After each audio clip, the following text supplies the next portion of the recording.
America అధ్యక్షుడు Trump సంచలన వ్యాఖ్యలు చేశారు. ఇరాన్ లొంగిపోయేందుకు రెడీ అయిందన్నారు. G7 దేశాధినేతలతోటి ఫోన్ చర్చల్లో తెలిపారు ట్రంప్. అమెరికా, ఇజ్రాయెల్ దాడులకు ఇరాన్ భయపడిందని ప్రకటించారు ట్రంప్. ఇరాన్ కొత్త సుప్రీం ముస్తఫా ఖమేనీ కోమాలో ఉన్నట్లుగా ప్రచారం జరుగుతుంది. ఇజ్రాయెల్, అమెరికా చేసిన దాడిలో తీవ్రంగా గాయపడ్డ ఖమేనీ అజ్ఞాత ప్రదేశంలో ఉన్నట్లుగా తెలుస్తుంది. తన తండ్రి అయతుల్లా ఖమేనీని చనిపోయినప్పటి నుంచి కూడా ముస్తఫా బయటికి రాకపోవడం పలు అనుమానాలకు తావిస్తుంది.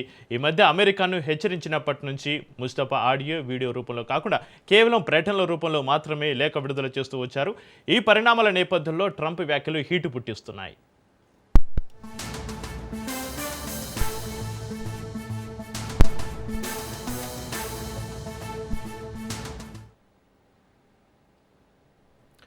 అమెరికా అధ్యక్షుడు ట్రంప్ సంచలన వ్యాఖ్యలు చేశారు. ఇరాన్ లొంగిపోయేందుకు రెడీ అయిందన్నారు. G7 దేశాధినేతలతోటి ఫోన్ చర్చల్లో తెలిపారు ట్రంప్. అమెరికా, ఇజ్రాయెల్ దాడులకు ఇరాన్ భయపడిందని ట్రంప్ ప్రకటనకు సంబంధించి మరింత సమాచారాన్ని మా ప్రతినిధి, మా ఇన్పుట్ ఎడిటర్ శ్రీకాంత్ లైవ్లో అందిస్తారు. శ్రీకాంత్, ట్రంప్ యుద్ధం దాదాపు ముగిసిందని చెప్తున్నా, మరోవైపు మరింత ముందుకు వెళ్తామని కూడా అంటున్నారు.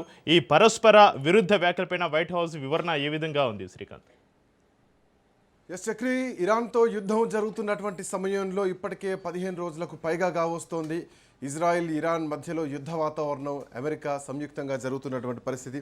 సో ఇట్లాంటి నేపథ్యంలో అమెరికా అధ్యక్షుడు డొనాల్డ్ ట్రంప్ చాలా కీలకమైనటువంటి కామెంట్ చేశారు. ఇరాన్ లొంగిపోవడానికి సిద్ధంగా ఉంది అంటూ కూడా చాలా కీలకమైనటువంటి కామెంట్ చేశారు. సో ఇప్పటికే అంటే ఇరాన్కు సంబంధించి ముస్తఫా ఖమేనీని నెక్స్ట్ అయతుల్లా ఖమేనీ తర్వాత సుప్రీం లీడర్గా ఇరాన్ ప్రకటించిన, అంటే అనధికారికంగా ఇప్పటికీ అధికారికంగా ప్రకటించలేదు, కానీ ముస్తఫానే పగ్గాలు చేపట్టబోతున్నారన్నటువంటి వార్తలు వచ్చిన తర్వాత నా ప్రమేయం లేకుండా ఎలా ముస్తఫా ఖమేనీని నియమిస్తారు, నేను దానికి అంగీకరించనని చెప్పేసి ట్రంప్ ఇప్పటికే వార్నింగ్ ఇవ్వడం జరిగింది. అటు ఇజ్రాయెల్ కూడా ఖమేనీని చంపేసినట్టే ముస్తఫాను కూడా చంపేస్తాం, అంతమొందిస్తాం అంటూ కూడా కామెంట్ చేయడం జరిగింది.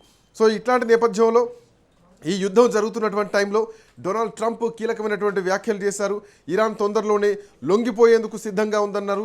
G7 దేశాధినేతలతో జరిపినటువంటి చర్చల్లో, ఫోన్ కాల్లో జరిగినటువంటి చర్చల్లో ఈ నిర్ణయానికి వచ్చిందంటూ కూడా ట్రంప్ చెప్పడం జరిగింది.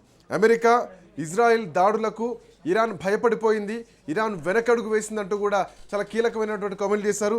ఇక ఇది జరుగుతున్నటువంటి టైంలోనే ముస్తఫా ఖమేనీ ఎక్కడున్నారు అన్నది ఇంకా బయటికి రాలేదు. మోరోవర్ అయతుల్లా ఖమేనీకి సంబంధించినటువంటి అంత్యక్రియలు కూడా ఇంకా జరగలేదు. అంత్యక్రియలు ఎప్పుడు జరుగుతాయి ఏంటిలే అంటే ఆల్రెడీ జరిపేసామని చెప్పేసి, అంటే బయటకు వస్తే మళ్ళీ ఇబ్బందులు అవుతాయి కాబట్టి ఇంకేమైనా జరుగుతాయేమో అన్నటువంటి ఉద్దేశంతో సో జరిపేశారా, ఇది కూడా ఇంకా పూర్తి క్లారిటీ బయటికి రానటువంటి పరిస్థితి. సో ఇట్లాంటి నేపథ్యంలోనే ఇప్పుడున్నటువంటి కొత్త సుప్రీం ముస్తఫా ఖమేనీ గాయపడ్డట్టు, ఈ జరుగుతున్నటువంటి యుద్ధంలో గాయపడ్డట్టుగా, కోమాలో ఉన్నట్టుగా కూడా కొంత సమాచారం అందుతోంది. దానికి సంబంధించి ఏ ఇన్ఫర్మేషన్ కూడా ప్రస్తుతానికి బయటికి రావట్లేదు. అక్కడ సైన్యాధ్యక్షులే ఈ ప్రస్తుతానికి యుద్ధాన్ని నడిపిస్తున్నటువంటి పరిస్థితి మాత్రం కనిపిస్తోంది. సో అజ్ఞాతంలో ఉన్నారా, లేదంటే అండర్ గ్రౌండ్కి వెళ్ళి బంకర్లో ఉండి అక్కడ సైన్యాన్ని నడిపిస్తున్నారా, మిసైల్స్ని నడిపిస్తున్నారా, డ్రోన్లు పంపిస్తున్నారా, సో ఏం జరిగింది ఏంటి అన్నది మాత్రం ఇంకా బయటికి రావట్లేదు. అయతుల్లా ఖమేనీ మరణం తర్వాత ఇప్పటి వరకు కూడా ముస్తఫా ఖమేనీ పేరే వినిపిస్తుంది తప్ప ఖమేనీకి సంబంధించి వార్తలేమి బయటకు రావట్లేదు. ఆయన చేస్తున్నటువంటి ప్రకటనలు కానీ, నిర్ణయాలు కానీ ఇప్పటి వరకు ఎక్కడ కూడా ఎలాంటి ప్రకటనలకు రావట్లేదు. మరోవైపు అమెరికా కూడా ఎప్పటికప్పుడు హెచ్చరిస్తూనే ఉంది, ఒకవేళ ఖమేనీని అధికారికంగా ప్రకటిస్తే కనుక ఇజ్రాయెల్ మేము చంపేస్తాం ముస్తఫాని కూడా అంటూ కూడా ఇప్పటికే చాలా కీలకమైనటువంటి ప్రకటన చేసి ఉంది. సో ఇన్ని ప్రకటనల నేపథ్యంలో ముస్తఫా ఖమేనీ ఏం జరుగుతున్నారు ఏంటి అన్నది కూడా బయటికి రావట్లేదు. ముస్తఫా ఆడియో కానీ, వీడియో కానీ ఏమీ లేకుండా కేవలం ప్రకటనల రూపంలో లేఖలు మాత్రమే బయటకు వస్తున్నాయి ఆ దేశం నుంచి. సో ఈ ప్రకటనలు ముస్తఫా ఖమేనీ చేస్తున్నారా, లేదంటే ఆయన పేరుతో అక్కడ యుద్ధం నడుస్తోందా? ఇరాన్, ఇజ్రాయెల్ మధ్యలో యుద్ధం చాలా కాలం నుంచి, కొన్నేళ్ల నుంచి, గతం నుంచి ఉంది.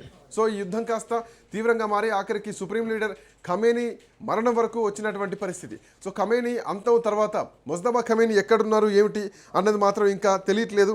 బట్ ఇట్లాంటి నేపథ్యంలోనే ట్రంప్ చేసినటువంటి కామెంట్స్ మాత్రం చాలా కీలకంగా మారాయని చెప్పాలి.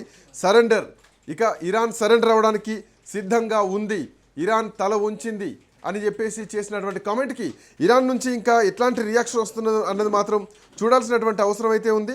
అంటే గతంలో ట్రంప్ చేసినటువంటి ప్రతి కామెంట్ కూడా ఇరాన్ ఖండిస్తూ వస్తుంది. ఖచ్చితంగా మేము విచ్ఛిన్నం చేస్తాం అంటూ మాట్లాడుతున్నటువంటి పరిస్థితి. సో ఎట్లాంటి నేపథ్యంలో ఇప్పుడు ఎట్లాంటి పరిణామాలు ఉండబోతున్నాయి ఏమిటి అన్నది మాత్రం చూడాల్సినటువంటి అవసరం ఉంది. సో ప్రస్తుతానికి మాత్రం ముస్తఫా ఖమేనీ ఎక్కడున్నారు, నిజంగానే ఇరాన్ లొంగిపోబోతుందా, ఈ అన్ని ప్రశ్నలకు ఇరాన్ నుంచి ఏం సమాధానం వస్తుంది, లొంగిపోయేటువంటి దానికి G7 అధినేతలతో ఫోన్ కాల్లో మాట్లాడిన ట్రంప్ లొంగుబాటు జరుగుతోందని చెప్పిన తర్వాత నిజంగానే సరెండర్ కాబోతోందా? చూడాలి ఈ సమాధానం ఇరాన్ నుంచి ఎట్లాంటి రియాక్షన్ వస్తుందో. Chakri right, thank you Srikanth.